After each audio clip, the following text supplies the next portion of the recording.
Welcome to डीएसएसवी पाठशाला। मैं अमित कर्ण आप लोगों को previous year questions general science के सारे क्वेश्चंस मैं आपको एक एक करके करवाऊंगा।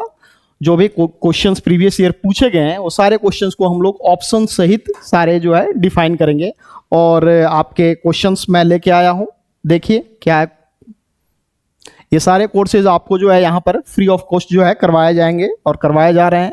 अभी हम लोगों के पास समय कम है दोस्तों, इसीलिए हम लोग प्रीवियस ईयर क्वेश्चंस पर ज़्यादा ध्यान देंगे और प्रीवियस ईयर क्वेश्चंस में जो भी क्वेश्चंस पूछे गए हैं उसके सारे ऑप्शंस को भी हम लोग जो है देखेंगे कि क्या क्वेश्चन पूछे गए हैं और क्या क्वेश्चन पूछे जाने की संभावना है, क्या पॉसिबिलिटी है, इस पर भी हम लोग चर्चा करेंगे। उससे रिलेटेड सारी चीज़ें हम लोग एक एक करके दोस्तों देखेंगे। देखिए दोस्तों, आपका जो पहला क्वेश्चन है फर्स्ट वो है which of the following animal is not a hoofed animal. अब ये हुफ्ड एनिमल होता क्या है, पहले ये थोड़ा सा हम लोग जानकारी ले लें, इसके बाद जो है हम लोग एक एक करके इसके बारे में जानेंगे पढ़ेंगे। देखिए, हुफ्ड एनिमल्स मतलब होता है खूर वाले एनिमल्स, जिनके खूर होते हैं। तो ये खूर कौन से एनिमल्स है जिनमें नहीं होते हैं? तो दोस्तों ये जितने भी आपको गाय हो गया, ये आपका हिरन हो गया, शिप हो गए, इन सबों में खूर पाया जाता है। अब ये लायन है आपका, शेर है, इसमें जो है आपको क्या होता है, हुफ्ड नहीं पाए जाते। तो आप जानेंगे कैसे थे किसमें हुफ्ड है किसमें नहीं है? तो दोस्तों वैसे एनिमल्स जो अपने पंजों के जो उसके जो उंगली होती है वह अपने फिंगर्स के मतलब टॉप पार्ट पर प्रेस देकर जो है चलती हो, वैसे एनिमल्स जो है वो हुफ्ड एनिमल्स कहलाते हैं। और जो इसमें नहीं है, जिनके जो पीछे के पांव पर ज़्यादा भार देके चलता है, वैसे एनिमल्स जो है वो आपको क्या कहेंगे, हुफ्ड एनिमल्स नहीं होंगे वो। तो इसमें नॉट है दोस्तों, तो नॉट वाले में क्या हो जाएगा आपका, लायन हो जाएगा, जो हुफ्ड एनिमल्स आपका नहीं है। बात समझ में आ रही है? तो ये सब जो है बाकी जो भी आपका सारे हुफ्ड एनिमल्स हैं, तो इसका राइट आंसर दोस्तों क्या हो जाएगा, लायन। देखते हैं अगला क्वेश्चन क्या है।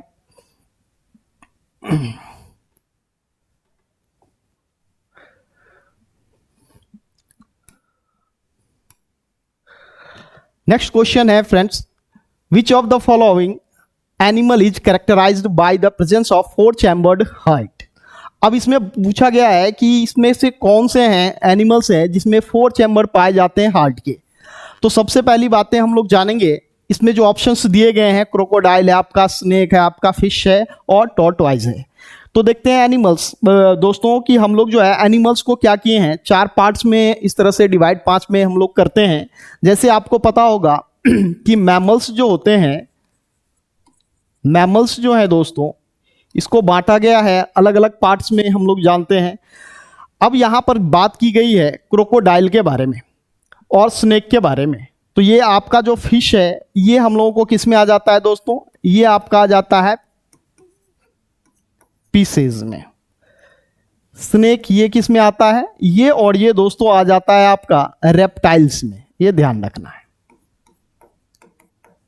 दोस्तों। ये भी क्रोकोडाइल और एलिगेटर ये दोनों आता है रेप्टाइल्स में, लेकिन याद रखना है हमें, इसमें क्या होता है कि जितने भी रेप्टाइल्स होते हैं जनरली, जितने भी रेप्टाइल्स होते हैं दोस्तों जनरली, वो क्या होते हैं कि वो 3 चैम्बर्ड होते हैं, 3 चैम्बर्ड होते हैं। लेकिन अगर आपसे पूछा जाए, जब एक्सेप्शनल की बातें होती है तो वहां पर आपका होता है क्रोकोडाइल। जब आप बोलोगे कि एक्सेप्शनल 2 केस हैं, एक्सेप्शनल की बात की जाएगी तो वहां पर आपका हो जाएगा क्रोकोडाइल है और आपका क्या होता है, एलिगेटर होता है। ये दोनों जो दोस्तों होते हैं ना, इन दोनों में 4 चैम्बर हार्ट होते हैं, ये हमें ध्यान रखना है। जब फिश की बात की गई है तो ये आपका होता है 2 चैम्बर्ड होता है, ये ध्यान रखना है आपको। और जब ह्यूमन बीइंग्स की बात की जाएगी, मैमल्स की बात की जाती है, तो हम लोग जानते हैं सब क्या होता है, 4 चैम्बर्ड होता है और हम लोग भी इसी में आते हैं। ठीक है दोस्तों, अगर आप बात करोगे एव्स की, पक्षी समूह की, तो इसके भी जो है क्या होते हैं, 4 चैम्बर्ड जो है हार्ट होते हैं। तो ये बातें हम लोग को जाननी है और ये बातें हमें ध्यान रखनी है, एक एक करके सबके बारे में हम लोग जानेंगे। तो 4 चैम्बर्ड हार्ट जो होते हैं वो आपको, इसका राइट आंसर क्या हो जाएगा दोस्तों, क्रोकोडाइल हो जाएगा। स्नेक और टॉर्टोइज जो होता है दोस्तों, ये रेप्टाइल्स होते हैं, इसके 3 चैम्बर्ड हार्ट होते हैं। जब बात करेंगे फिश की तो ये पीसेस समूह में आता है, इसके 2 चैम्बर जो है हार्ट होते हैं, ये थोड़ा सा ध्यान रखना है। मैमल्स की बात की जाए तो 4 चैम्बर जिसमें हम लोग आते हैं। ह्यूमन बीइंग्स की बात की जाए तो 4 चैम्बर जो है हार्ट होते हैं। अब बात करते हैं अब जब ये बात करते हैं हम लोग, ये आपका एक्सेप्शनल केस है, इसको थोड़ा सा ध्यान रखेंगे। आगे बढ़ते हैं दोस्तों।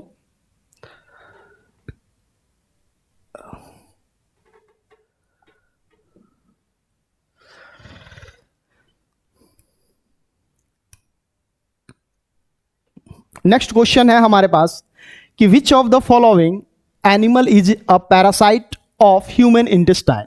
मतलब इनमें से कौन सा एनिमल है जो ह्यूमन पैरासाइट के ह्यूमन इंटेस्टाइन के में पाया जाने वाला पैरासाइट का नाम आपसे पूछा जा रहा है। तो देखते हैं दोस्तों इसमें है कौन। तो यहां पर दे रखा है, पहला ऑप्शन है लीवर फ्लूक आपका, दूसरा ऑप्शन है आपका स्टारफिश, फैसियोला है, और आपका टेपवर्म है।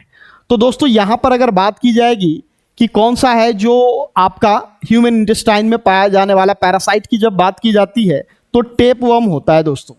अब यहां पर अगर बात की जाए, लीवर फ्लूक है आपका, स्टारफिश है, फैसियोला, ये सब जो है आपको ये भी पाया जाता है ह्यूमन इंटेस्टाइन में, लेकिन ये मुख्य रूप से यहां पर अगर ऑप्शन की बात की जाए तो टेपवर्म पर हम लोग जाते हैं। फैसियोला भी एक तरह का टेपवर्म भी है। बात समझ में आ रही है दोस्तों? तो यहां पर हमारा राइट आंसर टेपवर्म हो जाएगा। अब आप बोलोगे कि यहां पर आप इसके साथ क्यों जा रहे हो, क्योंकि ये सब अलग जो है फाइलम के जीव हैं, और ये अलग फाइलम के जीव होते हैं, ये सारे पैरासाइट ही हैं, ये भी पैरासाइट हैं। तो ये याद रखेंगे, ये तो आपका स्टारफिश हो गया, अलग फाइलम का हो गया ये, और ये तीनों जो है एक फाइलम का हो जाता है। ये टेपवर्म के बारे में आप ध्यान देंगे, टेपवर्म इसका राइट आंसर हो जाएगा जो ह्यूमन इंटेस्टाइन में पाया जाता है।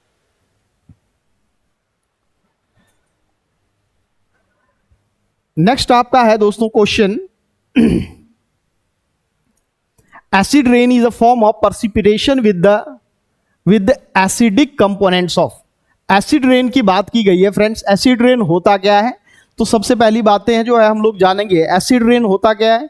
तो वातावरण में जो नाइट्रोजन के ऑक्साइड होते हैं और जो सल्फर के डाइऑक्साइड होते हैं, ये दोनों का जो मिश्रण होता है, इसी को हम लोग एसिड रेन कहते हैं। तो यहां पर देखो दे रखा है, ये ऑप्शन नंबर सी है आपका। क्या हो जाएगा आपका? Oxides of sulphur and nitrogen.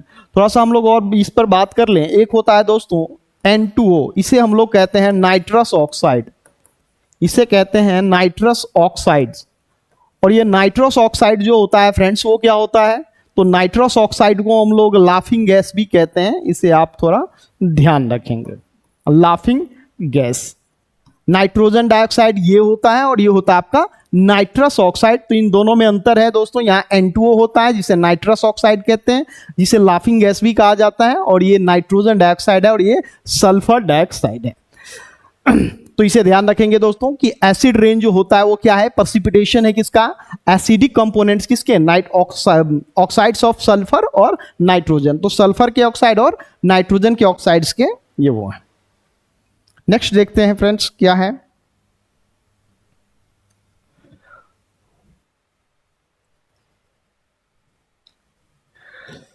Question है नेक्स्ट आपका, Which of the following hormones helps the body adjust to stress? मतलब स्ट्रेस को हमारे बॉडी में कौन सा इसमें से हार्मोन है जो हमारे बॉडी के स्ट्रेस को एडजस्ट करता है फ्रेंड्स? ये है क्वेश्चन हमारा। एक है आपका थायरोक्सिन, पहला ऑप्शन है, दूसरा इंसुलिन है, और आपका क्या है नेक्स्ट है एड्रेनलिन, और फोर्थ है आपका ऑक्सीटोसिन। अब जरा जानते हैं कि थायरोक्सिन कहाँ से सीक्रेट करता है। सबके बारे में एक करके हम लोग थोड़ा सा समझ लेते हैं, जो बातें इंपॉर्टेंट हो जाए। ये थायराइड ग्लैंड जो होता है दोस्तों, वो हमारे यहाँ पे पाया जाता है। थायराइड ग्लैंड ये होता है हमारे बॉडी में, ट्रैकिया से ऊपर होता है और लैरिंक्स से नीचे होता है। ये थोड़ा सा आप ध्यान रख सकते हैं, ट्रैकिया से ऊपर होता है और लैरिंक्स से नीचे होता है। थायराइड ग्लैंड से सीक्रेट होता है कौन सा हार्मोन? तो आप कहेंगे थायरोक्सिन हार्मोन जो होता है वो आपको कहां से सीक्रेट होता है? थायराइड ग्लैंड से। आपको पता होगा कि थायराइड कैंसर भी आपने सुना होगा, ग्वाइटर कहते हैं उसे। तो जब आयोडीन की कमी हो जाती है तो थायराइड जो है कैंसर हो जाता है, ग्वाइटर।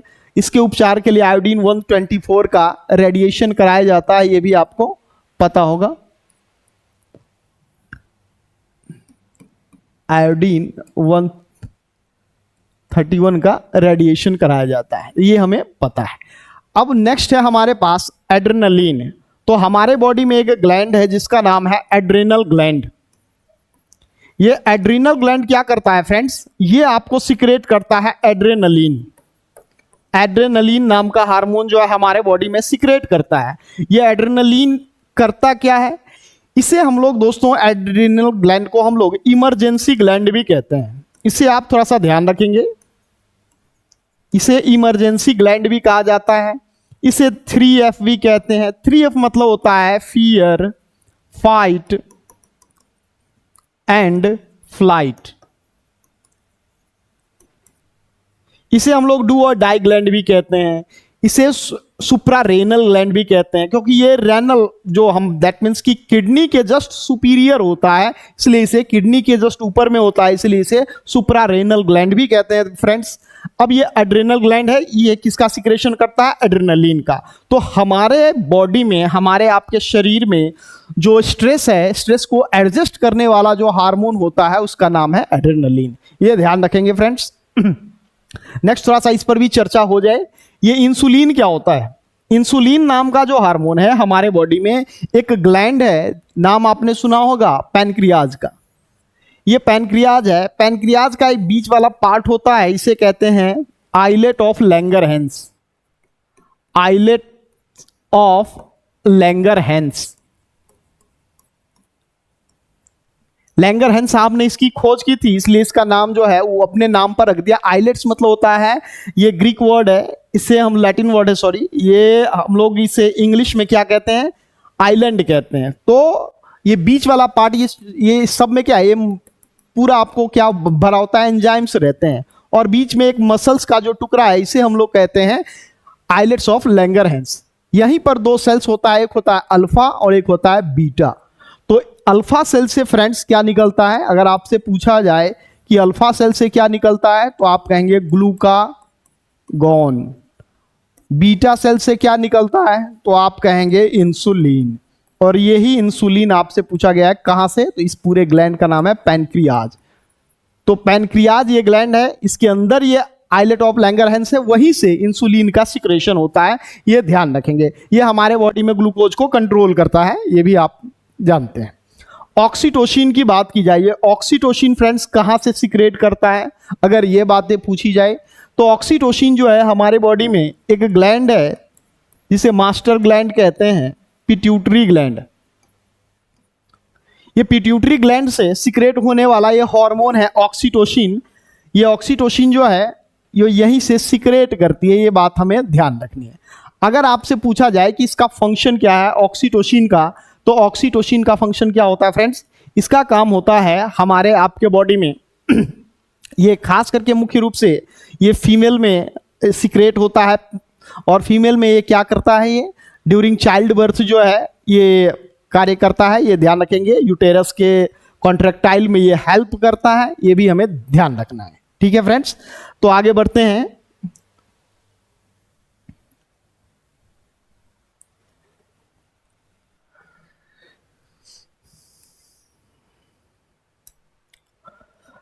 नेक्स्ट है हमारे पास, नेक्स्ट क्वेश्चन जो है आपका वो है petroleum and its derivatives are called, इसे ब्लैक गोल्ड कहते हैं फ्रेंड्स, ये तो आपको पता है, वन लाइनर है ये।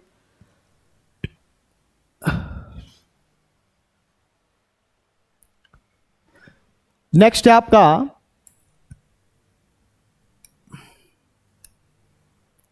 What is the full form of CNG, ये पता है आपको क्या होता है, ये कंप्रेस्ड नेचुरल गैस। डी इसका राइट आंसर हो जाएगा। अब यहां पर थोड़ी सी बातें कर ले कि कंप्रेस्ड नेचुरल गैस की बातें हैं, सीएनजी की बात की, ये एक नेचुरल गैस है।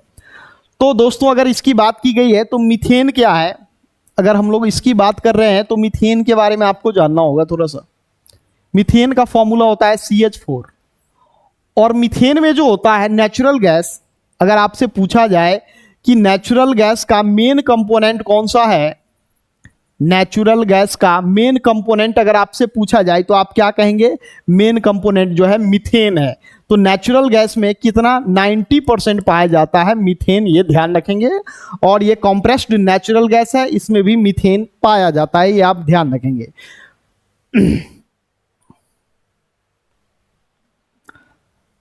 नेक्स्ट है हमारे पास which of the following glands produces growth hormone. अब हमारे पास एक क्वेश्चन है कि कौन सा इसमें से हार्मोन है जो हम ग्लैंड है जो हमारे बॉडी में ग्रोथ हार्मोन का सिक्रेशन करता है। तो ध्यान रखेंगे दोस्तों, अभी हम लोगों ने चर्चा भी की थी कि ये पिट्यूटरी से एक हार्मोन निकलता है, पिट्यूटरी से भी हार्मोन निकलता है, एड्रिनल से, थायराइड से, पीनियल से। हम लोग बात कर रहे हैं कि कौन से ग्लैंड जो है किसका सिक्रेशन, ग्रोथ हार्मोन। तो याद रखेंगे पिट्यूटरी की बात करेंगे दोस्तों। ये पिट्यूटरी जो है, पिट्यूटरी ग्लैंड को दो लॉबी में बांटा गया है फ्रेंड्स। एक होता है आपको एंटेरियर और एक होता है पोस्टेरियर। जब बात करते हैं हम लोग एंटेरियर की, जब हम बात करते हैं एंटेरियर की, और एक होता है आपका पोस्टेरियर। जब हम एंटेरियर की बात करें तो इससे हार्मोन जो निकलते हैं उसका नाम है दोस्तों ग्रोथ हार्मोन। जो आपका क्वेश्चन में दे रखा है यही आपसे पूछा जा रहा है, ग्रोथ हार्मोन। और क्या सिक्रेट करता है इससे, और सिक्रेट करता है दोस्तों इसी से आपका होता है LH, इसे कहते हैं ल्यूटिनाइजिंग हार्मोन। उसके बाद आप कहेंगे FSH, फॉलिकल स्टिमुलेटिंग हार्मोन। और आप कहेंगे TSH, थायराइड स्टिमुलेटिंग हार्मोन। और अगर आपसे पूछा जाए तो और आप क्या कहेंगे, आप कहेंगे एक और होता है, यहां मैं लिख दे रहा हूं,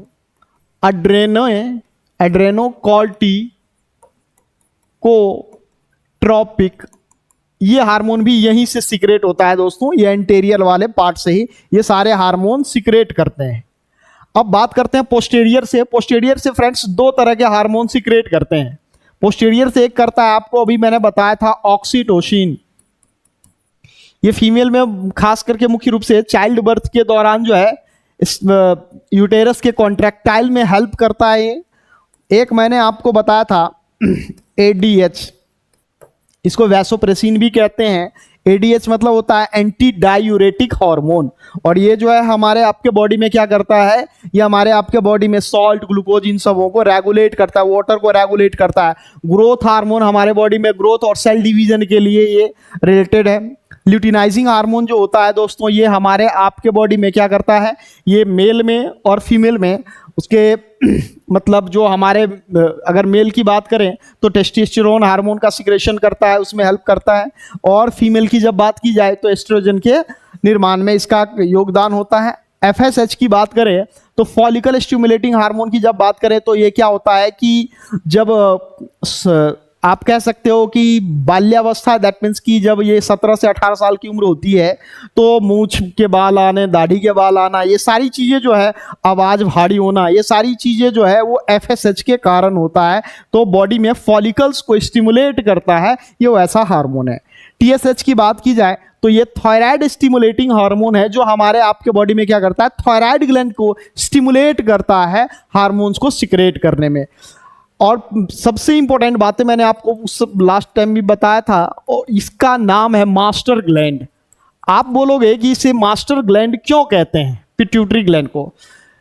मास्टर ग्लैंड दोस्तों इसलिए कहा जाता है क्योंकि ये हमारे आपके बॉडी में जितनी भी एक्टिविटी होती है, जितने भी ग्लैंड्स हैं, इन सबों को कंट्रोल करता है, इन सबों को रेगुलेट करता है, इसीलिए इसे मास्टर ग्लैंड कहा जाता है। इसे आप ध्यान रखेंगे। तो पिट्यूटरी के बारे में थोड़ी तो हम लोगों ने चर्चा की, और हमारा जो क्वेश्चन है उसका भी राइट आंसर भी आपका पिट्यूटरी हो जाएगा। एड्रिनल के बारे में मैंने आपको बताया था, थोड़ा सा और हम लोग समझ लेते हैं एड्रिनल ग्लैंड के बारे में। देखिए दोस्तों, एड्रिनल ग्लैंड जो होता है इसे मैंने अभी आपको बताया था, इसे 3F भी कहते हैं, और मैं आपको बताऊं इसे 4S भी कहा जाता है। 4S मतलब होता है कि सॉल्ट, शुगर, स्ट्रेस और सेक्स, इन सबों को जो है ये कंट्रोल करता है, इसे 4S भी कहते हैं। डू और डाई ग्लैंड भी कहते हैं। मैंने आपको अभी 2 मिनट पहले इमरजेंसी ग्लैंड भी बताया था, इसे सुप्रा रेनल ग्लैंड भी कहते हैं। इससे हार्मोन्स एड्रेनलिन निकलता है, इससे नॉर एड्रेनलिन निकलता है। इसे डिटेल में भी हम लोग पढ़ेंगे, अभी क्वेश्चन पर चल रहे हैं। तो जो इससे इंपॉर्टेंट क्वेश्चन दोस्तों बन सकते हैं वो बार बार ये क्वेश्चन पूछा गया है कि 3F हार्मोन जो है हम लोग ग्लैंड किसे कहते हैं, तो एड्रिनल ग्लैंड को दोस्तों हम लोग कहते हैं 3F, और इससे हार्मोन निकलता है एड्रेनलिन। ठीक है दोस्तों, ये ध्यान रखना, ये क्वेश्चन पूछा गया है बार बार। अब बात करते हैं पीनियल ग्लैंड की। ये पीनियल ग्लैंड क्या होता है। दोस्तों इस पीनियल ग्लैंड की अगर बात करोगे तो हमारे आपके यहाँ पे होता है, दोनों आंखों के बीच में, ये बीच में होता है। तो ये इसे हम लोग थर्ड आई भी कहते हैं। पीनियल ग्लैंड को दोस्तों हम लोग थर्ड आई भी कहते हैं। इस पीनियल ग्लैंड से दोस्तों क्या होता है, एक हार्मोन सीक्रेट करता है, इसका नाम है मेलाटोनिन।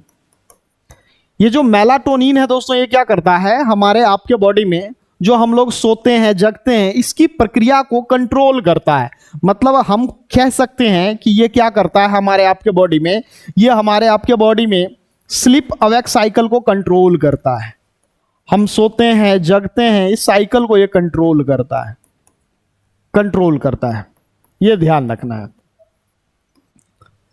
तो हम लोगों ने जाना थायराइड के बारे में, आपको मैंने अभी बताया था, थायराइड से हार्मोन निकलता है थायरोक्सिन, और थायरोक्सिन जो है वो क्या करता है हमारे बॉडी के डाइजेस्टिव सिस्टम, हमारे बॉडी के मेटाबॉलिज्म, इन सबों में हेल्प करता है। जब आयोडीन की कमी हो जाती है तो थायराइड ग्लैंड में जो है वो सूजन आने लगता है, उसे थायराइड कैंसर कहते हैं, और इसके रेडिएशन के लिए आयोडीन 131 का उपयोग किया जाता है। तो ये सारी चीजें आप क्वेश्चन, इससे रिलेटेड क्वेश्चन आपके पूछे जा सकते हैं। दोस्तों यहां से ये क्वेश्चन पूछा गया है, आपसे ये भी पूछा जा सकता है कि ल्यूटिनाइजिंग हार्मोन कहां से सीक्रेट करता है, तो आप बोलेंगे पिट्यूटरी ग्लैंड से। ये थोड़ा मैंने डिटेल में आपको बता दिया कि एंटेरियर ये वाला पार्ट है और ये पोस्टेरियर से निकलता है, लेकिन ये दोनों दोस्तों कहां के हैं, आपके पिट्यूटरी के ही है, मास्टर ग्लैंड के ही ये पार्ट है। FSH ये फॉलिकल स्टिमुलेटिंग हार्मोन, ये आपका TSH हो गया, ये आपका ADH हो गया। ADH मतलब एंटी डायूरेटिक हार्मोन होता है, ये ध्यान रखेंगे। तो ये कुछ इस ग्लैंड से रिलेटेड बातें थी जो मैंने आपको बताया। चलिए नेक्स्ट क्वेश्चन पे चलते हैं।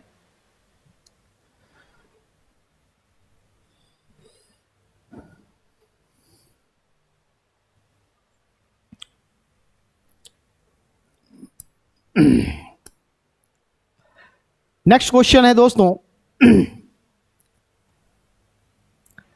when a person cannot see nearby objects distinctly but can see distant object, it is called। दोस्तों देखते हैं हम लोग, आई डिफेक्ट की बातें की गई है, आई डिफेक्ट की बातें की गई है फ्रेंड्स। तो हम लोग थोड़ा सा इसके बारे में थोड़ा जान ही ले, सारी चीजें जो इससे रिलेटेड है। पहली बातें की जाएगी मायोपिया की। तो मायोपिया क्या होता है, इसे हम लोग क्या कहते हैं, शॉर्ट साइटेडनेस भी कहते हैं, शॉर्ट साइटेडनेस भी कहते हैं फ्रेंड्स। अब ये शॉर्ट साइटेडनेस में होता क्या है, तो आप याद रखेंगे कि नियर ऑब्जेक्ट जो है, नजदीक की वस्तु, ये साफ साफ दिखती है, क्लियरली सीन, आप साफ साफ देख पाते हो। और फार ऑब्जेक्ट जो होता है फ्रेंड्स, जो दूर की वस्तु होती है, वो साफ साफ नहीं दिखती है, नॉट सीन क्लियरली। तो साफ साफ नहीं दिखता दूर की वस्तु, तो इसे हम लोग कहते हैं आपको मायोपिया। मायोपिया में क्या होता है कि आप, मतलब अगर आपसे पूछा जाए कि इसकी रिमेडी क्या है, भाई सुधार क्या है, इससे उपाय क्या है, तो आप कहेंगे इसके लिए हम लोग कॉनकेव लेंस का यूज करते हैं, कॉनकेव लेंस का यूज करते हैं, थोड़ा सा आप ध्यान रखेंगे। अब एक आपका होता है हाइपरमेट्रोपिया, हाइपरमेट्रोपिया। अब यह हाइपरमेट्रोपिया क्या होता है, इसे हम लोग लॉन्ग साइटेडनेस भी कहते हैं, लॉन्ग साइटेडनेस भी कहते हैं फ्रेंड्स।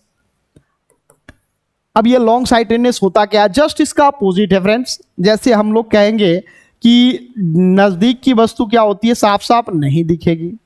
आपसे अगर पूछा जाए तो आप कहेंगे कि नजदीक की वस्तु, नियर ऑब्जेक्ट जो है, not seen clearly, not seen clearly. और फार ऑब्जेक्ट फ्रेंड्स क्या होता है कि वो आपको साफ साफ दिखती है, फार ऑब्जेक्ट जो है आपको साफ साफ दिखती है। अब हम लोगों को पूछा जाए कि इसमें क्या है, इसके रिमेडी क्या है फ्रेंड्स, तो आप कहेंगे इसके लिए रिमेडी जो है हमारे पास वो क्या है, तो आप कहेंगे कॉन्वेक्स लेंस है, कॉन्वेक्स लेंस का यूज किया जाता है इसमें। अब बात करते हैं प्रेस बायोपिया की। प्रेस बायोपिया क्या होता है, ये खास करके जो है आपको मैक्सिमम जो होता है फ्रेंड्स, वो किस में होता है, ये आपको एल्डरली पर्सन में होता है, मुख्य रूप से एल्डरली पर्सन में होता है ये मुख्य रूप से। इसमें क्या होता है कि दोनों चीजें, ये आप नियर ऑब्जेक्ट और फार ऑब्जेक्ट, ये दोनों जो है वो मतलब बाधित होती है, मतलब दोनों से, मतलब नजदीक की वस्तु भी साफ साफ नहीं दिखेगी, दूर की वस्तु भी साफ साफ नहीं दिखेगी, तो उसे हम लोग प्रेस बायोपिया कहते हैं। और इसका जो रिमेडी है दोस्तों वो क्या है, आप कह सकते हैं इसे बाइफोकल लेंस का उपयोग हम लोग कहते हैं। बाइफोकल लेंस का यूज किया जाता है इसमें। बाइफोकल मतलब वो हो गया कि द्विफोकसी वाली लेंस, मतलब दोनों, एक कॉन्वेक्स भी होता है इसमें और कॉनकेव भी होता है फ्रेंड्स, तो दोनों लेंस इसमें लगे होते हैं, ये ध्यान रखेंगे। ठीक है फ्रेंड्स। एक और होता है आपका ऑस्टिग्मेटिज्म होता है फ्रेंड्स, ऑस्टिग्मेटिज्म होता है मेरे दोस्तों। इसमें क्या होता है कि हॉरिजॉन्टली आप सही सही देख पाओगे, हॉरिजॉन्टली जो है आप साफ साफ देख पाओगे, लेकिन जब बात की जाएगी वर्टिकली जब बात की जाएगी तो नॉट सीन क्लियरली, साफ साफ नहीं दिखती है फ्रेंड्स। इसे हम लोग कहते हैं अस्टिग्मेटिज्म। और इसके लिए जो उपाय है वो होता है, आपको सिलेंड्रिकल लेंस का यूज किया जाता है, सिलेंड्रिकल लेंस यूज किया जाता है अस्टिग्मेटिज्म में, ये दोस्तों याद रखेंगे। ठीक है, यहां यू नहीं होता। तो हमसे जो क्वेश्चन पूछा गया था, when a person can not see near by object, जिसमें नियर ऑब्जेक्ट फ्रेंड्स क्या हो कि वो नहीं देख पाता हो साफ साफ distinctly, but can see distant object, लेकिन दूर की वस्तु मेरे फ्रेंड्स क्या देख ले, वो साफ साफ देख ले, तो उसे हम लोग क्या कहते हैं, अभी हम लोगों ने पढ़ा था, इसका आंसर क्या हो जाएगा, हाइपरमेट्रोपिया। ठीक है फ्रेंड्स। अगर आप लोगों को किसी भी क्वेश्चंस में डाउट हो तो आप कमेंट बॉक्स में कमेंट करें, बताएं क्या है, कहीं पर भी कोई प्रॉब्लम, कोई भी डाउट्स आपको हो, किसी भी क्वेश्चन से रिलेटेड हो, ये सारे डाउट्स आप कमेंट बॉक्स में कमेंट करके आप बताएं कहाँ क्या है, वो सारी चीजें आप पूछ सकते हैं। चलिए फ्रेंड्स आगे बढ़ते हैं।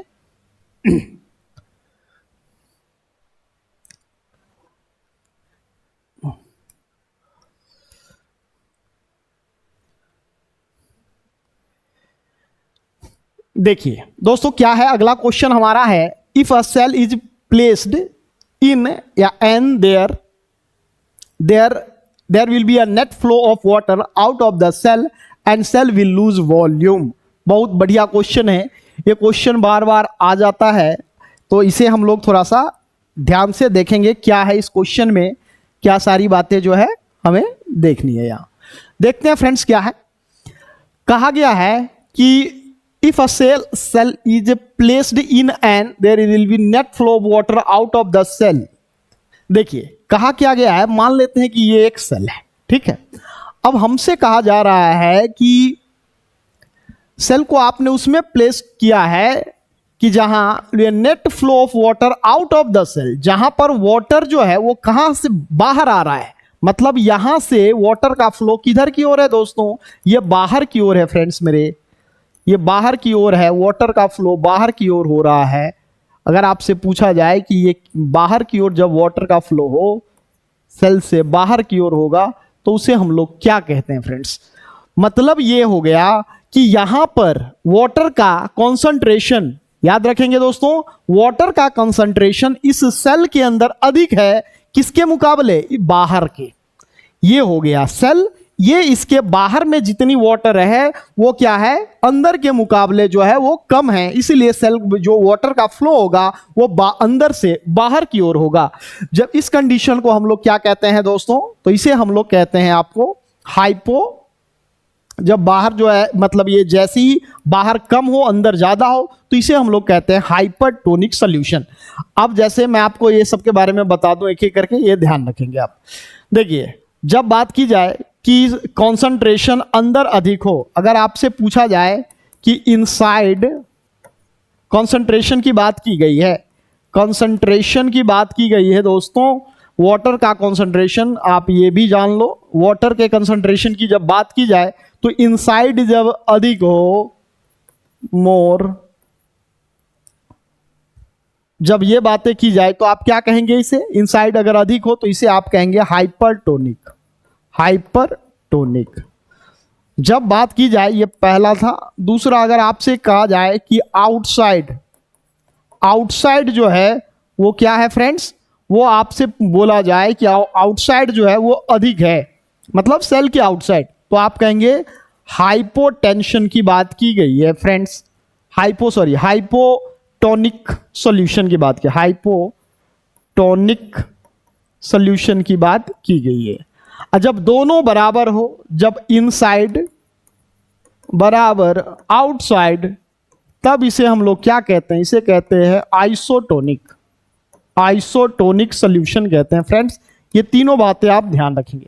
अब एक बात यहां से क्वेश्चन मतलब ये देखो, यहां बताया जा सकता है, ये भी क्वेश्चन पूछा जा सकता है कि देखिए वाटर क्या हो रहा है कि अंदर से बाहर आ रहा है। जब वाटर अंदर से बाहर आएगा तो ये क्या करेगा, ये सेल श्रिंक करेगा या ये सेल जो है स्वेल करेगा। तो दोस्तों ये सेल जो है क्या करेगा, वाटर बाहर की ओर आ रहा है तो सेल इस कंडीशन में क्या होता है कि श्रिंक करता है। ये पूछा गया क्वेश्चन है आपसे, तो इसे ध्यान रखेंगे। इस कंडीशन में अगर आपसे पूछा जाए कि हाइपरटोनिक में बताओ, तो आप कहोगे कि सेल क्या होता है दोस्तों, श्रिंक करता है इस कंडीशन में। लेकिन जब बात की जाएगी हाइपोटोनिक की, मतलब वाटर जा रहा है अंदर, मतलब ये सेल है, इसके अंदर पानी आ रहा है देखो, तो ये सेल क्या करेगा, फूलेगा। ये फूलेगा, दैट मीन्स ये क्या है, हाइपोटोनिक सॉल्यूशन में सेल क्या होता है, स्वेलन हो जाती है, इसमें स्वेलन हो जाती है, ये ध्यान रखेंगे। और इसमें क्या होता है, श्रिंक कर जाता है, और इसमें कोई फर्क नहीं पड़ता, सेल जैसा है वैसा ही रहेगा। तो ये इसका राइट आंसर क्या हो जाएगा दोस्तों, हाइपरटोनिक सॉल्यूशन। देखिए इसमें लिखा हुआ है कि net flow of water out of the cell, कहां से हो रहा है कि वाटर का जो फ्लो हो रहा है वह आउट ऑफ द सेल की ओर हो रहा है, तो आप क्या कहेंगे। और सेल क्या कर रहा है, लूज कर रहा है, अपना क्या कर रहा है, वॉल्यूम लूज करता है, मतलब वो श्रिंक करते जा रहा है, वो सिकुड़ते जा रहा है। तो ये ध्यान रखेंगे, इसका राइट आंसर आपका हो जाएगा हाइपरटोनिक सॉल्यूशन, ये ध्यान रखेंगे। देखिए फ्रेंड्स, नेक्स्ट क्वेश्चन हम लोग बात करते हैं। इसी क्रम में हमारे पास अगला क्वेश्चन है, which of the following is the right formula of, बात की गई है मिरर फॉर्मूला की बात की गई है। तो देखो मिरर फॉर्मूला की जब बात की जाएगी तो वो होता क्या है, 1/f। जब आप मिरर फॉर्मूला की बात करते हो तो 1/f equals to 1/v plus 1/u, ये होता है फ्रेंड्स। f क्या होता है फ्रेंड्स, इसे कहते हैं फोकल लेंथ, v होता है distance of the object, distance of the object, कितनी दूरी पर रखा गया ये डिस्टेंस, और ये होता है ये आपका होता है डिस्टेंस ऑफ द इमेज, और ये होता है आपका डिस्टेंस ऑफ द ऑब्जेक्ट। कहां से, तो आप बोलोगे मिरर से, मतलब एक मिरर से, मान लेते हैं कि ये आपका एक मिरर है। तो ये देखेंगे फ्रेंड्स, ये आपका पोल हो गया, ये एक हम लोग कॉनकेव मिरर ले लिए हैं, ये आपका पोल हो गया, ये फोकस हो गया, इसे कहते हैं सेंटर ऑफ कर्वेचर, ये सब हमें पता है दोस्तों। अब कहानी क्या है कि यहां से यहां तक के लेंथ को फ्रेंड्स क्या कहते हैं हम लोग, फोकल लेंथ। इसे स्मॉल एफ से डिनोट करते हैं दोस्तों, ये कैपिटल एफ है। अब जब ये कोई वस्तु, मान लो कि यहां पर कोई ऑब्जेक्ट रखी गई है, ये कोई ऑब्जेक्ट रखी गई है यहां पर, तो यहां से लेके यहां तक का जो डिस्टेंस होगा, इस डिस्टेंस को हम लोग क्या कहते हैं फ्रेंड्स, इसे हम लोग कहेंगे आपको कि इसे हम लोग u कहेंगे। यहां से यहां तक जो होगा इस u कहलाएगा। और इसका इमेज अगर कहीं पर बन रहा है, मान लो यहीं पर इमेज नीचे बन रहा है, इमेज नीचे में सी और एफ के बीच में बन रहा है, तो यहां पर इमेज बन रहा है, तो यहां से यहां तक का जो डिस्टेंस होगा फ्रेंड्स मेरे, उसे हम लोग v कहते हैं, इसे हम लोग इमेज का डिस्टेंस कहते हैं। ये ध्यान रखेंगे ये चीजें। ये आपका हो गया किसमें, ये हो गया हमारा मिरर फॉर्मूला है फ्रेंड्स मेरे, इसे मिरर फॉर्मूला कहते हैं। जब बात करोगे आपकी सर लेंस फॉर्मूला क्या होता है, तो ये भी मैं आपको बता दूं यहीं पे, क्योंकि क्वेश्चन वहां वो भी पूछा जा सकता है आपसे। जब लेंस फॉर्मूला की बात तो की जाए मेरे फ्रेंड्स, तो हम लोग ये कहते हैं 1/f equals to 1/v minus 1/u। तो ये आप ध्यान रखेंगे, ये क्वेश्चन आपका लेंस फॉर्मूला होता है। हमारा क्वेश्चन था कि करेक्ट मिरर फॉर्मूला बताना है, तो देख लो आप 1/f, ये आपका राइट आंसर हो जाएगा 1/v प्लस 1/f। चलिए फ्रेंड्स, नेक्स्ट बढ़ते हैं हम लोग नेक्स्ट क्वेश्चन पे। नेक्स्ट क्वेश्चन है हमारे पास, which of the following is an example of pteridophytes. अब यहां पर कौन सा टेरिडोफाइट्स होता है? देखिए फ्रेंड्स, यहां पर कुछ बातें और जानेंगे हम लोग, क्योंकि ये बहुत ही इंपॉर्टेंट पॉइंट है। टेरिडोफाइट की बात की गई है, ये प्लांट किंगडम की बात की गई है फ्रेंड्स मेरे। ये प्लांट किंगडम को कितने पार्ट्स में बांटा गया है उस पर ये चर्चा होती है। तो उस प्लांट किंगडम में हम लोग थोड़ा सा समझ लेते हैं कि जब बात की जाए, अगर हम लोग बात करते हैं शॉर्ट में, मैं थोड़ा सा आपको 2-3 क्वेश्चन, ताकि आपका अगर इससे रिलेटेड आए तो क्वेश्चन छूटे ना, हमारा क्वेश्चन बन जाए, उसके बारे में हम लोग थोड़ा सा समझ लेते हैं। देखिए दोस्तों, 2 तरह की होती है कहानी।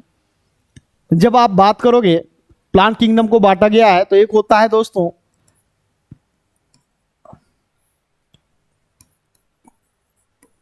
क्रिप्टो गेम्स, और एक होता है दोस्तों फनेरो गेम्स।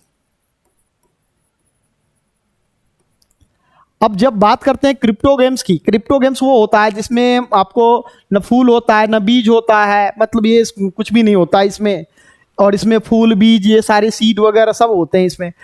अब यहां पर बात करते हैं क्रिप्टो गेम को क्या किया गया है, इसे भी 3 पार्ट्स में फ्रेंड्स बांटा गया है।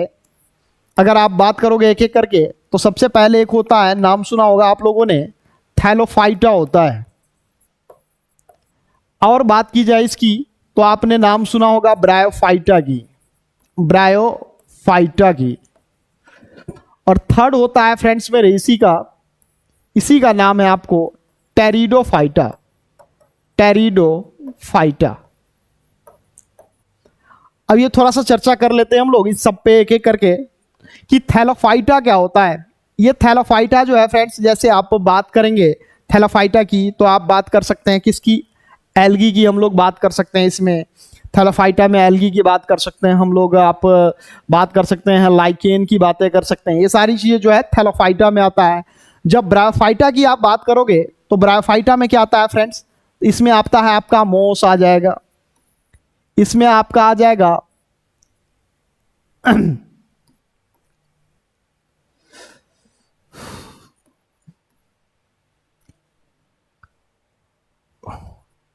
Horn,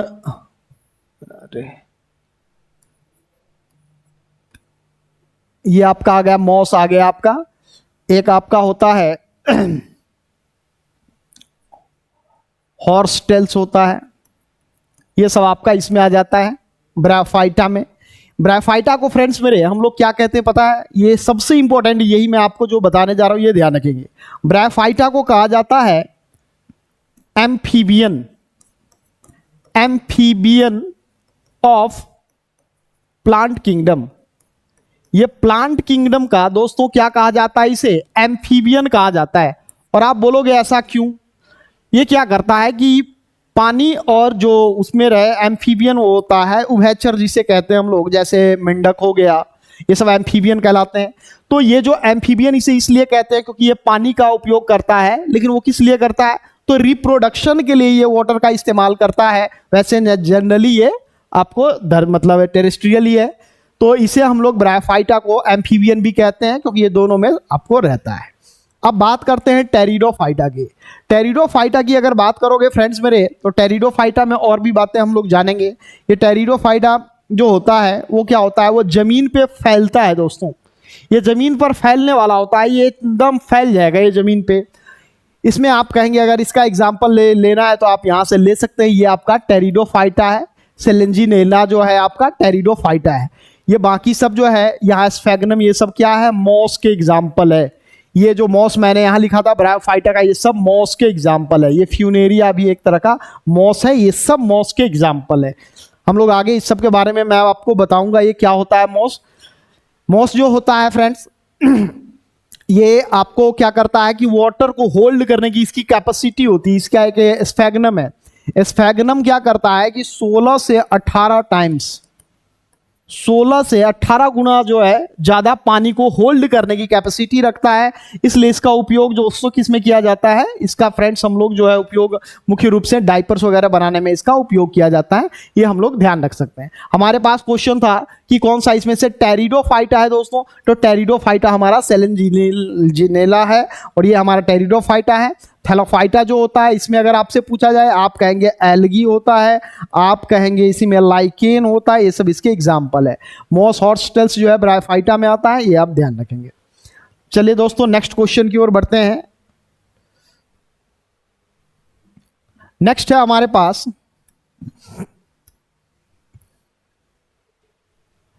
eight what temperature do Fahrenheit and Celsius scales show equal readings. हमें पूछा जा रहा है कि ये दोनों आपस में इक्वल कब होते हैं। तो दोस्तों ये तो हमें निकाल लेते हैं हम लोग, बहुत ही आसान है।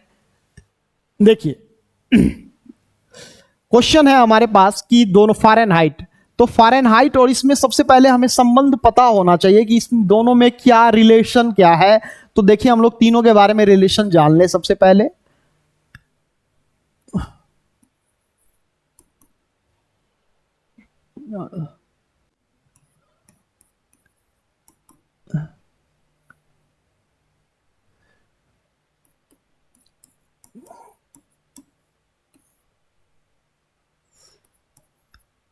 ये है तीनों में रिलेशन फ्रेंड्स।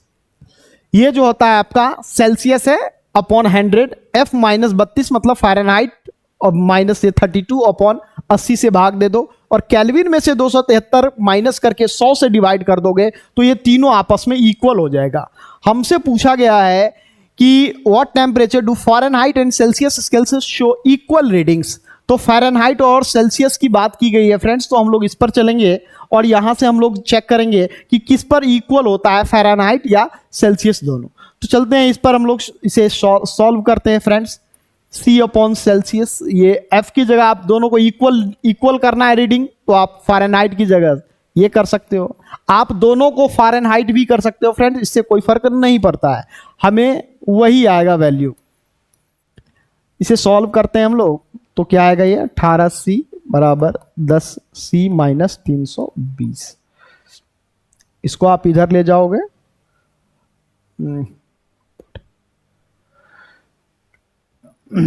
ये आपका इसमें इधर आ जाएगा, तो 18 माइनस 10 बराबर माइनस 320। अब इसे फ्रेंड्स हम लोग सॉल्व करेंगे अगर, तो हमारे पास आएगा 8C बराबर माइनस 320 है, 8 से ये कैंसिल हो जाए तो C बराबर क्या आया माइनस 40। तो माइनस 40 डिग्री पर जो है यहाँ सेल्सियस वगैरह ये सब, अगर सेल्सियस यहाँ लिखोगे तो सेल्सियस होगा, ये सब नहीं होना चाहिए था। सिर्फ टेम्परेचर की बात की जाए किस पर इक्वल है, तो हम लोग कहेंगे माइनस 40 डिग्री पर जो होता है वो आपस में इक्वल होते हैं, क्या, फ़ारेनहाइट और सेल्सियस। ये हमें ध्यान रखना है। ये आप डेटा ऐसे भी याद रख सकते हो क्योंकि ये बार बार ये क्वेश्चन रिपीट कर देता है, तो हमारा टाइम पेपर में ना किल हो और हम लोग जो है डायरेक्ट इसका आंसर इतना हमें कुछ लगाना ना पड़े, दिमाग ना सॉल्व करना पड़े, हम लोग सीधा इसे याद रखेंगे दोस्तों कि सेल्सियस और फ़ारेनहाइट स्केल पर जो है माइनस 40 डिग्री पर ये आपस में इक्वल होते हैं। चाहे आप यहां पर फ़ारेनहाइट ले लो चाहे सेल्सियस ले लो, दोनों आपस में इक्वल होते हैं। चलिए दोस्तों आगे देखते हैं, नेक्स्ट क्वेश्चन क्या है आपका।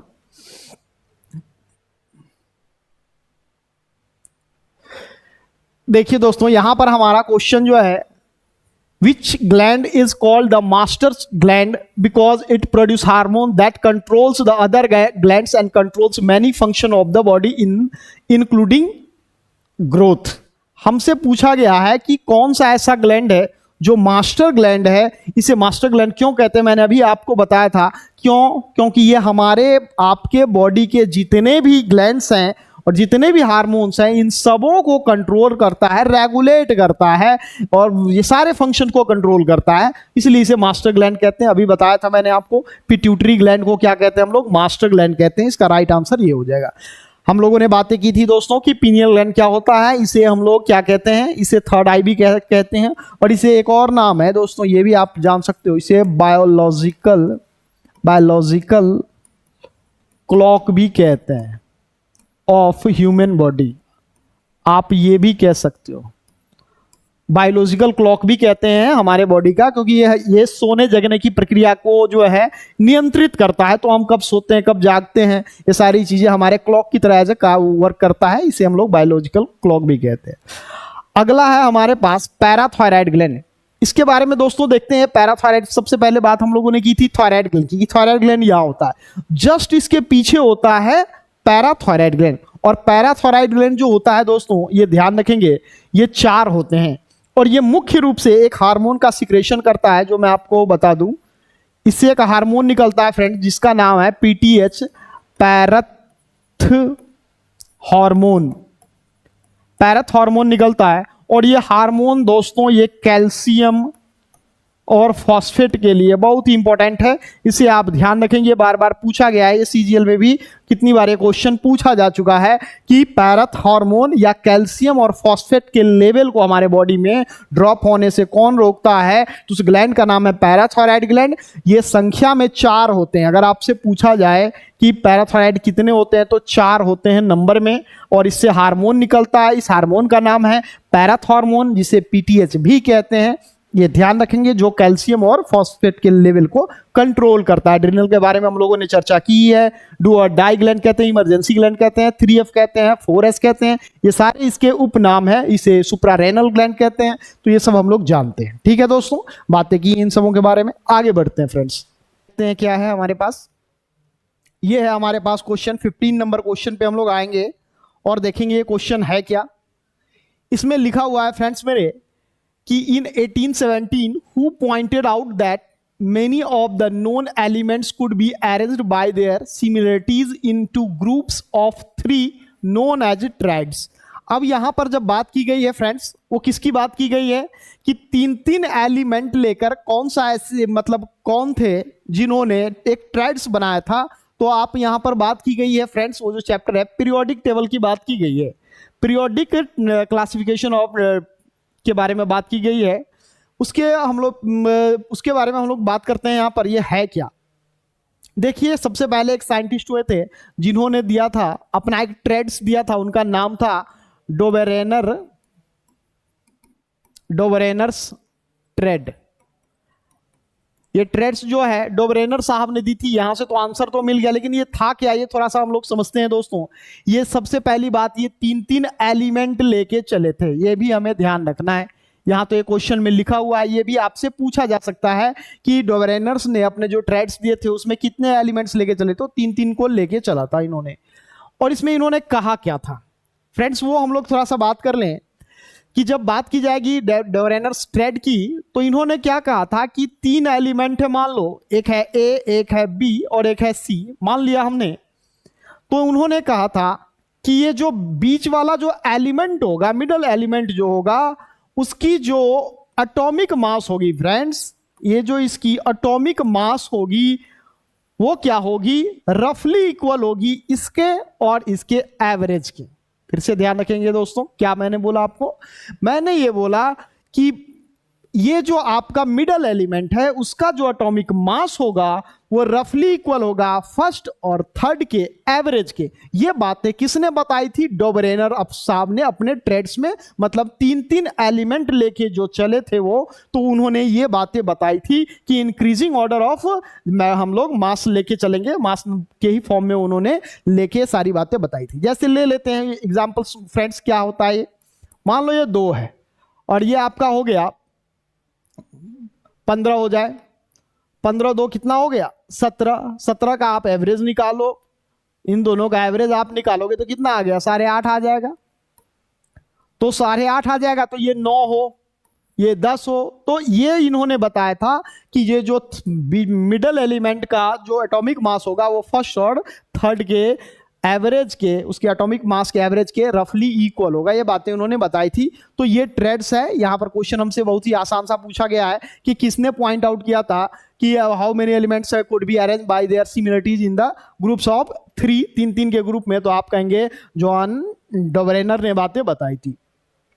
यहां पर मोसले साहब ने क्या दिया था, तो ये भी आप जान लेंगे, इन्होंने दिया था मॉडर्न पीरियोडिक टेबल।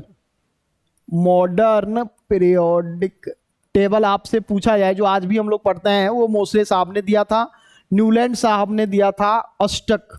जिसे हम लोग कहते हैं न्यूलैंड्स ऑक्टेव्स। उन्होंने क्या किया था कि संगीत के 7 सुरों में चीजों मतलब एलिमेंट्स को अरेंज करके बताया था कि पहले एलिमेंट की जो प्रॉपर्टी होगी वो हर 8वें तत्व के एलिमेंट की प्रॉपर्टी के बिल्कुल समान होगी। तो उन्होंने बताया, जैसे दिया था सा रे ग म प ध नी। फिर कहां से स्टार्ट होगा दोस्तों? सारे। तो देखो पहला 1 2 3 4 5 6 7 8, तो हर 8वें तत्व की इन्होंने क्या बताई कि इसकी जो प्रॉपर्टीज होती है वो कैरेक्टरिस्टिक्स होगी वो आपस में सेम होगी। ये बातें इन्होंने बताई थी न्यूलैंड साहब ने अपने ऑक्टेव्स में। तो ये ऑक्टेव जो है जिसे हम लोग न्यूलैंड का अष्टक नियम भी कहते हैं। तो ये बातें थी। अब यहां पर आपका ये 4th ऑप्शन जो है दमित्री इवानोविच मेंडलीव, इन्होंने क्या दिया था? इनके पीरियोडिक टेबल का नाम था मेंडलीव, जो अब नाम से ही पता चल रहा है। मेंडलीव्स जो है पीरियोडिक टेबल इन्होंने दिया था, ये ध्यान रखेंगे।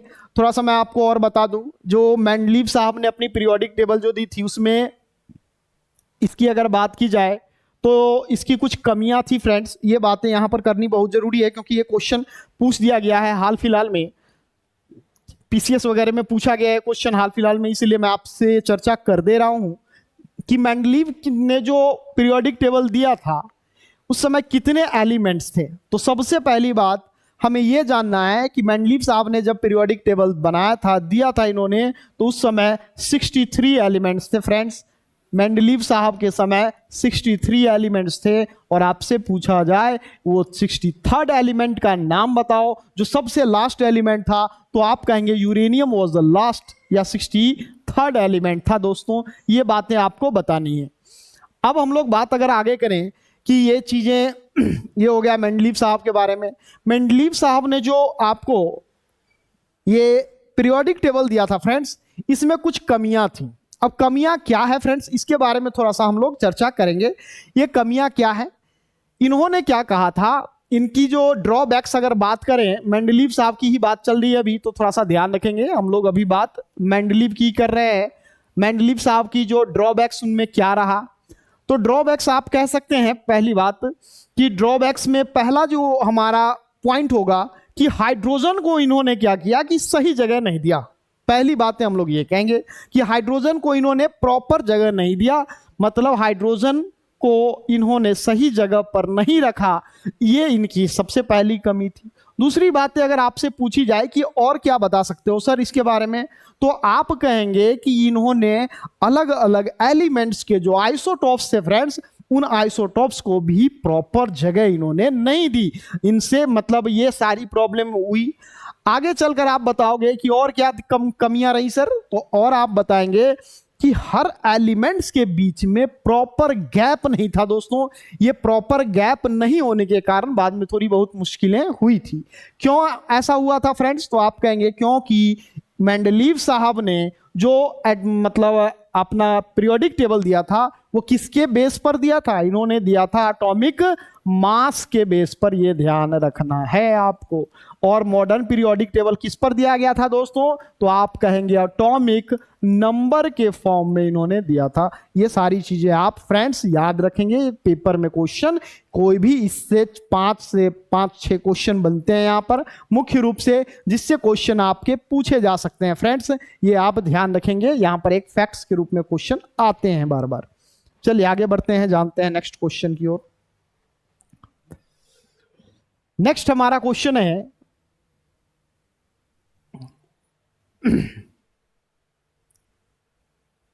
The cultivation of marine organisms for food and other products is known as. हमसे पूछा गया है कि जो मरीन एनिमल्स की ऑर्गेनिज्म की बात की गई है जो फूड और दूसरे प्रोडक्ट्स के लिए जाने जाते हैं, उसे हम लोग क्या कहते हैं? तो सिंपल साधारण सा क्वेश्चन है, मैरीकल्चर कहते हैं। आप ये समझते होगे सब विटीकल्चर की बात की गई है, तो ये किसके कल्चर की बात की गई है? तो आप कह सकते हैं ये कि अंगूर की बात की गई है, ये ग्रेप्स की बात की गई है। कल्चर ऑफ ये सेरीकल्चर है, तो ये आप क्या कह सकते हैं? रेशम की बात की गई है। ये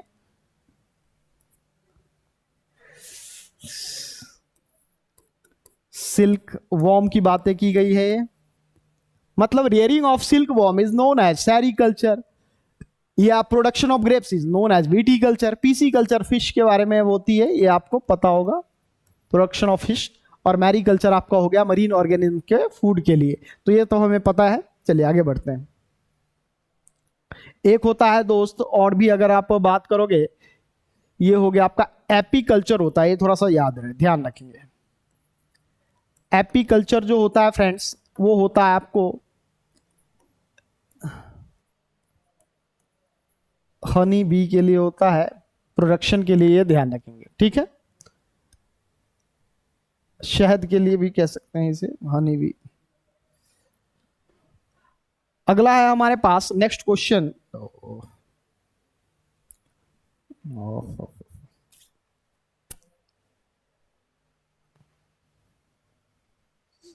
नेक्स्ट है हमारे पास क्वेश्चन जो है आपका, which of the following is a rich source of vitamin C. Vitamin C की बात की गई है फ्रेंड्स। विटामिन सी को आपको पता होगा, इसे क्या कहते हैं? इसे कहते हैं एस्कॉर्बिक एसिड। इसका केमिकल नेम है एस्कॉर्बिक एसिड।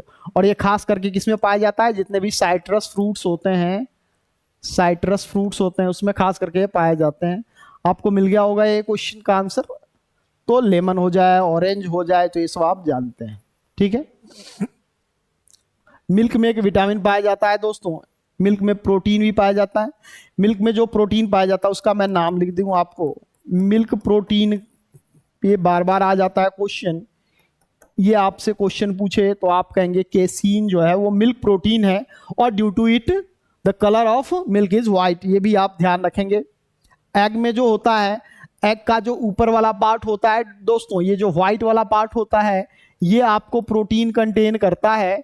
जो अंदर जो ये वाला पार्ट होता है येलो कलर का, ये इसमें फैट्स होता है। इसमें भी प्रोटीन होता है लेकिन बहुत कम, लेकिन फैट्स की मात्रा ज्यादा होती है। ये आप ध्यान रखेंगे, ठीक है फ्रेंड्स। आगे बढ़ते हैं। नेक्स्ट है हमारे पास क्वेश्चन कि विच इज द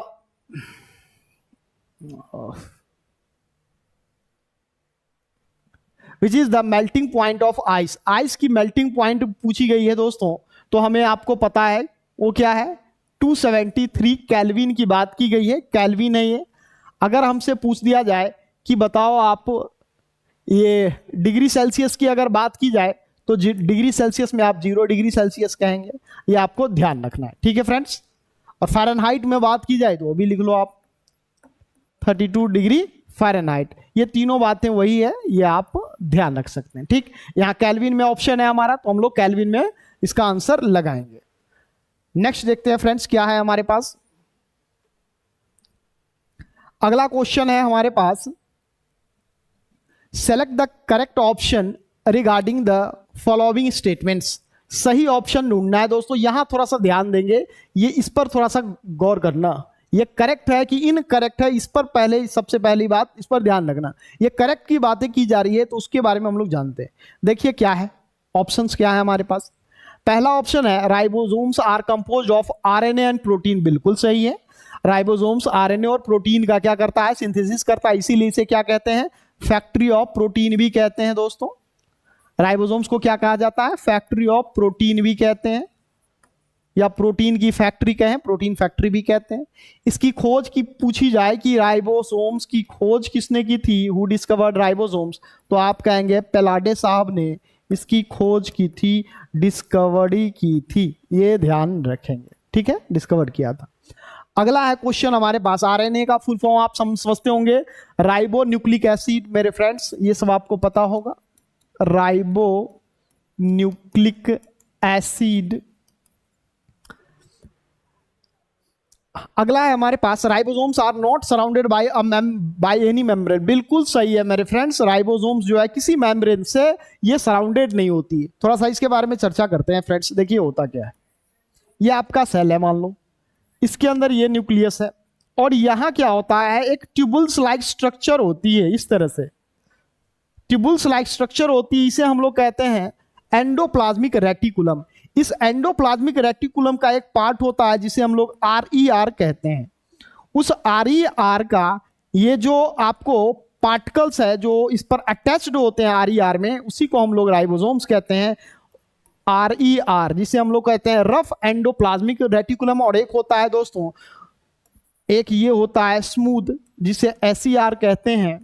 RER क्या करता है फ्रेंड्स? तो आप कहेंगे RER प्रोटीन का सिंथेसिस करता है। एक बार ये भी क्वेश्चन पूछा गया था, RER लुक्स रफ व्हाई? तो आप कहेंगे because the particles of proteins are attached on the surface of RER। RER के सरफेस पर जो प्रोटीन के पार्टिकल मौजूद होते हैं उससे अटैच होते हैं, इसके कारण वो रफ दिखाई देता है। तो ये बात याद रखेंगे, उसी रफ पार्टिकल्स वाले को राइबोसोम्स कहा जाता है। अब यहां पर स्मूथ वाला का क्या काम होता है? तो आप कहेंगे इसका काम होता है लिपिड्स, कार्बोहाइड्रेट्स, फैट्स, इन सबों का सिंथेसिस जो है SER करता है। SER को कहते हैं आपको स्मूथ एंडोप्लाज्मिक रेटिकुलम। तो ये दोस्तों ध्यान रखेंगे। देखते हैं नेक्स्ट क्वेश्चन की ओर हम लोग चल रहे हैं। जितना से ज्यादा क्वेश्चन मैं कर पाऊं, देखते हैं आज क्या है। जो भी आपके डाउट्स होंगे दोस्तों, वो सारी चीजें आप कमेंट बॉक्स में बताएंगे हमें। कहीं भी कोई डाउट हो, कुछ भी आपके सजेशंस हो, वो सारी चीजें आप कमेंट करके हमें बताएंगे। देखते हैं अगला क्वेश्चन है हमारे पास, which of the following algae comes under the Phaeophyceae classes? Phaeophyceae classes के बारे में पूछा जा रहा है। ये आपको क्या होता है दोस्तों कि एल्गी को बांटा गया है, जैसे रेड एल्गी हो जाता है, एक होता है ब्लू ग्रीन एल्गी होता है, आप इसी तरह से सबको बांटा गया है। तो उस क्लास को, किस क्लास को हम लोग जो है फियोफाइसी क्लास कहते हैं? तो आप याद रखें वो ब्राउन एल्गी की बात की जाएगी। तो इस ब्राउन एल्गी में आपको आता है प्लेनेरिया। प्लेनेरिया, ये प्लेनेरिया क्या होता है दोस्तों? ये आपको फियोफाइसी क्लास का ये है। इसका राइट आंसर ब्राउन एल्गी होगा, ये ध्यान रखेंगे। ये प्लेनेरिया जो है ये क्या करता है फ्रेंड्स? अगर ये आपसे पूछा जाए तो आप कहेंगे प्लेनेरिया से हम लोग क्या प्राप्त करते हैं? Iodine is extracted. आयोडीन दोस्तों प्लेनेरिया से ही प्राप्त किया जाता है, ये थोड़ा सा आप ध्यान रखेंगे। ग्रीन एल्गी तो आप जानते ही हैं, बहुत सारे ग्रीन एल्गी है। रेड एल्गी के बारे में हम लोग थोड़ा सा चर्चा कर लें। रेड एल्गी की बात जब की जाए तो जिलेडियम इसका बेस्ट एग्जाम्पल हो जाएगा, ये ध्यान रखेंगे। ग्रीन एल्गी तो आप समझते ही हैं। ग्रीन एल्गी में और भी बहुत सारे एल्गी, एक आपका होता है ब्लू ग्रीन एल्गी, ये भी आप समझ लीजिए। ब्लू ग्रीन एल्गी, इसको दोस्तों हम लोग क्या कहते हैं? साइनोबैक्टीरिया भी कहा जाता है। साइनोबैक्टीरिया भी कहते हैं ब्लू ग्रीन एल्गी को, ये ध्यान रखेंगे। इसके बारे में थोड़ा सा मैं आपको बता दूं। ये जो ब्लू ग्रीन एल्गी है फ्रेंड्स, ये क्या होता है पता है? ये ब्लू ग्रीन एल्गी जो है as a fertiliser, as manure जो है, इसका उपयोग किया जाता है। हम लोग कहाँ करते हैं? धान के खेतों में। क्यों करते हैं पता है? ये ब्लू ग्रीन एल्गी क्या करता है, जैसे मान लो मेरे फ्रेंड्स ये धान की खेत हो गई, ठीक है, ये धान की खेत होगी और आपको पता है कि धान की खेत को पानी की ज्यादा जरूरत है। अब मान लो कि मैंने आज इरिगेशन कराई, अपने खेत में पानी जो है डाला। अब पानी डालने के बाद क्या हो गया अब दोस्तों? अब धूप है तो उस समय धूप से पानी सर इसमें जल्दी इसमें का खत्म हो जाएगा खेत का, फिर से पानी डालो। तो हम लोग क्या करते हैं? इसका उपयोग करते हैं BGA का, जिसे हम लोग ब्लू ग्रीन एल्गी कहते हैं। ये क्या करेगा? इसमें ये फैल जाता है, ये इस पर एक लेयर बैठा देता है, एक लेयर बना देता है इसके ऊपर। इससे क्या होता है कि जो सूर्य का प्रकाश है वो क्या करता है? हमारे पानी को इवेपराइजेशन, ये जो वेपराइजेशन होता है इससे को ये रोकता है, और जिससे पानी अधिक से अधिक दिनों तक रह पाती है और हमारा फसल जो है, धान के खेत जो है, वो जल्दी जल्दी विकास कर पाता है। तो याद रखेंगे कि धान की खेतों में कौन सी उसका यूज किया जाता है एज ए फर्टिलाइजर? तो ब्लू ग्रीन एल्गी का उपयोग करते हैं। और धान की खेतों में मछली की भी उत्पादन अच्छी होती है, ये भी आप ध्यान रखेंगे। तो फ्रेंड्स देखते हैं आगे। आज के लिए यहीं तक रखते हैं दोस्तों। नेक्स्ट क्लास में हम लोग मिलेंगे और जानेंगे इसके बारे में। धन्यवाद। जो भी आपको कमेंट में आप सारी बातें बताएंगे क्या है, कोई भी सुझाव हो, जो भी क्वेश्चन से रिलेटेड कोई भी प्रॉब्लम हो, कुछ भी हो, आप कमेंट में हमें बताएं क्या है, वो सारी चीज़ें आप बताएं। ठीक है, धन्यवाद दोस्तों।